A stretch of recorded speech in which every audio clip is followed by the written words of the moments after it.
పిత పుత్ర పవిత్రాత్మ నామమున ఆమేన్. ఈరోజు సెప్టెంబరు 3వ తారీఖు.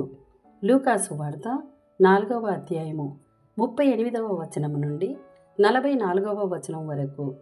పిదప యేసు ప్రార్థనా మందిరమును వీడి తిన్నగా సీమోను ఇంటికి పోయెను. అప్పుడు సీమోను అత్త తీవ్రమైన జ్వరముతో మంచము పట్టి ఉండెను. వారు ఆమె విషయము ఆయనకు మనవి చేసుకునేరి. అప్పుడు ఆయన ఆమె చెంత నిలచి జ్వరమును గద్దింపగా అది విడిచిపోయెను. ఆమె వెంటనే లేచి వారికి పరిచర్య చేయసాగెను. ప్రొద్దుగ్రుంకుచుండగా నానావిధ రోగపీడితులైన వారినందరినీ వారి వారి బంధువులు యేసు వద్దకు తీసుకొని వచ్చుచుండిరి. అప్పుడు ఆయన వారిలో ఒక్కొక్కని మీద తన హస్తము నుంచి వారినందరినీ స్వస్థపరచెను. అనేకుల నుండి దయ్యములు నీవు దేవుని కుమారుడవు అని అర్భటించుచు వదిలిపోయెను.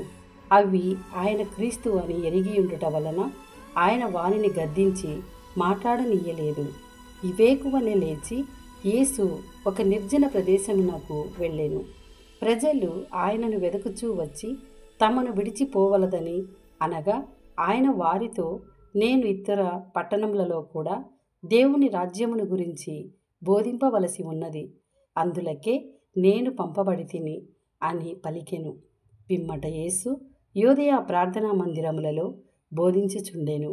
ఇది ప్రభుని వాక్కు. సర్వేశ్వరునికి వందనములు.